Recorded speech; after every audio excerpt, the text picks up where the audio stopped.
Race day morning, 5:45. I had a pretty good sleep, about 7 or 8 hours, slept right through.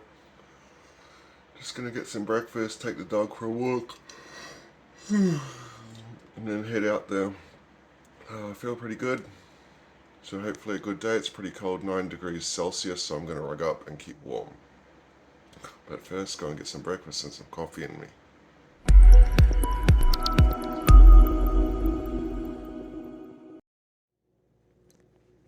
I've prepared everything the night before, so my coffee machine's ready to go.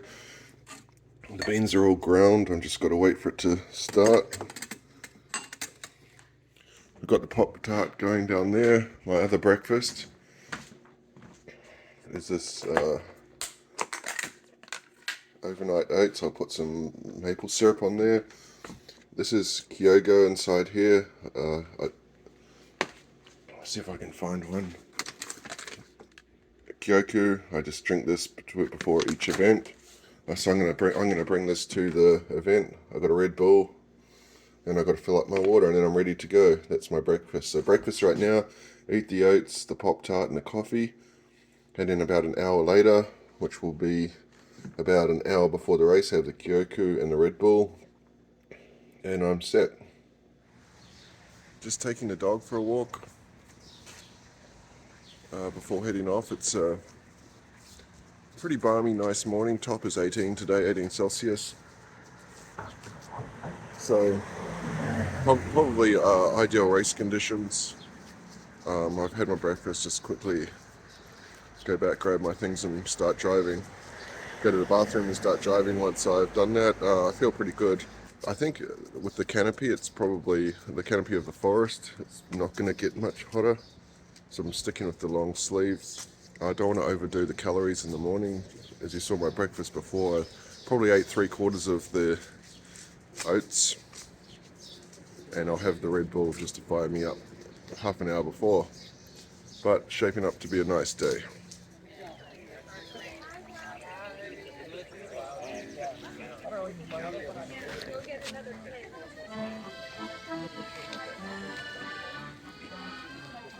Six, 5, 4, 3, 2, 1, go! Good luck, everybody!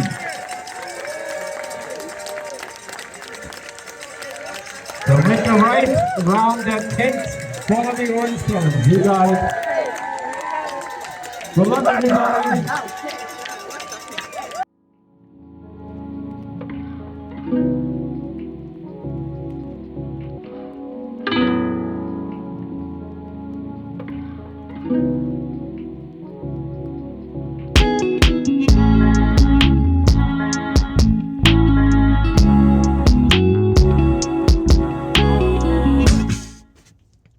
On the way back from Daddy German, so I got to pick my daughter up. She stayed at her friend's house and she's not here. They went to some soccer match or something, so I got to sit in the car and wait for them.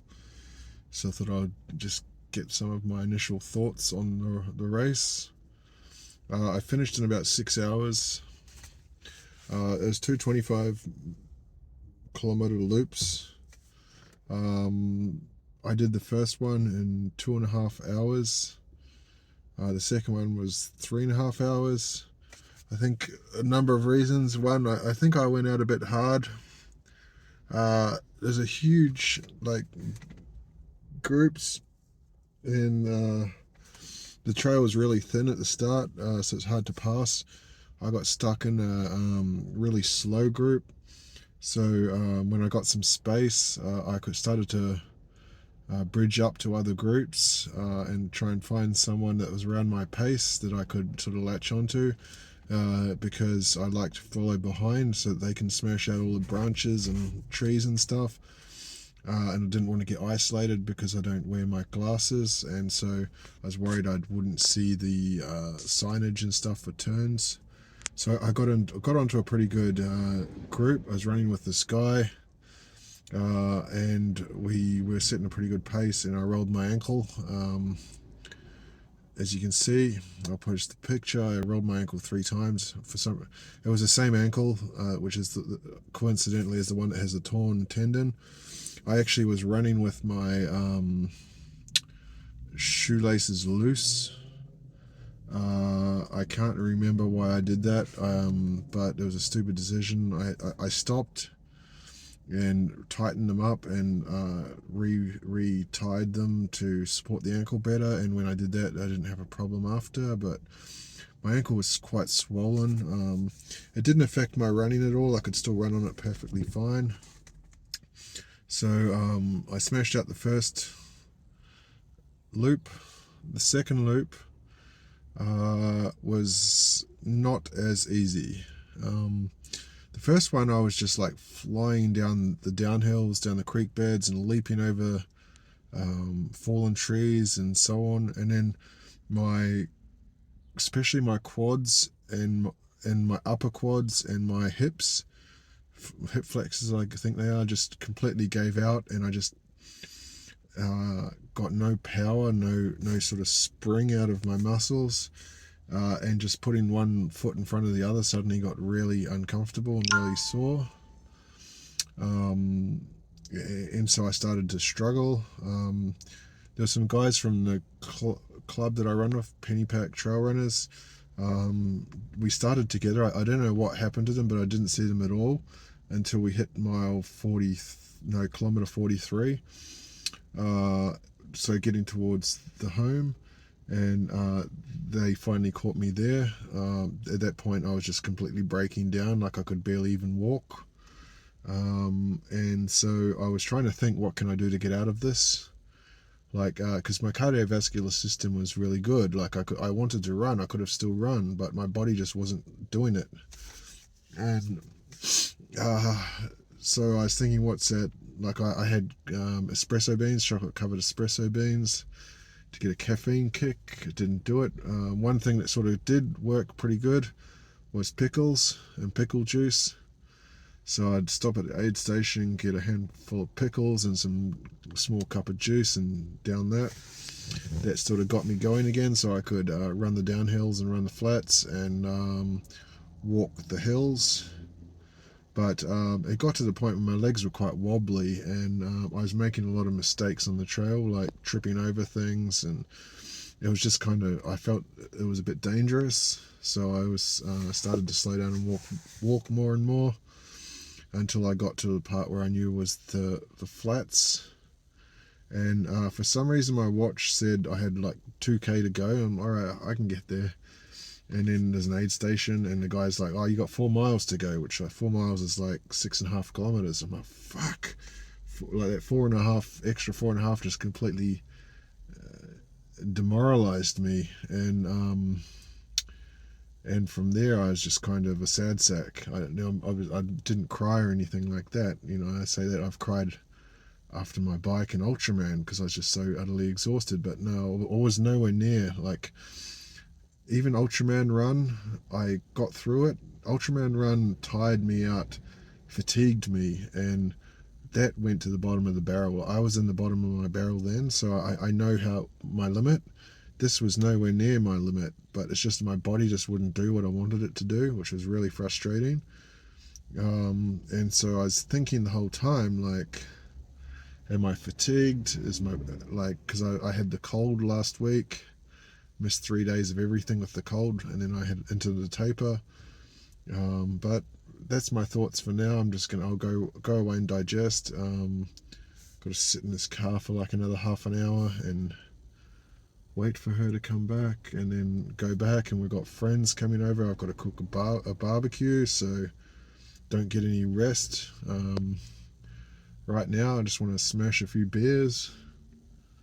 The worst thing is I don't even know if I've got any in the fridge. I might have to go out, and I'm going to absolutely load up on protein. My friend next door has got a hot tub, so I might duck over to his house and have a hot tub as well. But I'll update further when I think things through. Sunday morning, day after the race, and my reflections. Legs were a bit sore, particularly this morning, but I've been doing a bit of walking today, just active recovery, and I actually don't feel too bad. I was tempted to get on the bike this afternoon and just spin them out, but I think I'm going to wait until tomorrow and do it then. I left the race yesterday thinking like that was really tough and probably trail running is not for me. I think to run the distances that I want to run, I need to commit more time than I have. When I say more time, I mean like cutting into my cycling and running, cycling and swimming, which I'm not really prepared to do. But on reflection, the next day I actually kind of enjoyed it, and I think my time was not too bad. I just think I got the strategy wrong. I tried to approach it like smash it like a marathon, just basically run. Whereas I think if I had planned it better and run and walked from the start, so walk the hills instead of trying to run up the hills all the time, I think I would have been much better in the long term. I didn't even think about strategy for approaching it, so I'm going to ask a few like trail running groups and stuff how I should have done that. But it's kind of got me interested. Like at the end, there's a 50-mile loop, which would have been the third loop. I don't think I was capable. I used everything to get the 2 loops. But I think if I prepared properly, I could have done the 3 loops. So I'm kind of starting to think about 100 Ks now. I think I can do 100 Ks if I approach it correctly. The other thing that I kind of learned, I think, is a mental lesson. I think I approached it very almost kind of arrogantly. Like I think because I did Ultraman, I'd had a decent training block, so I thought I was in top-notch condition and I can just smash anything. And one thing was really evident to me when I was heading to the race was even in the lead up, I had a good night's sleep. I was not nervous at all, and that's kind of like an ominous sign. Like I was very relaxed. I think I should have been more pumped up and sort of nervous excitement. I don't mean nervous scared, but nervous excitement. But I just felt very flat, and it's like, okay, I'm just going to go there and execute and get it done. When I think that came from thinking I'm better than I was. So it was a good sort of wake-up call, particularly heading into Lake Placid. Don't take anything for granted. But I think I'll be back on the bike tomorrow. Probably an hour to spin out the legs. I'm not going to do anything serious. But by Wednesday, I think I'll be back to full training. Yesterday, I would have said no more trail runs. I mean, no more trail events. But now I'm starting to think, yeah, I can take on 100. So I'm going to start looking around for something to do. But good learning experience. As always, if you like the content, please subscribe and hit the like button.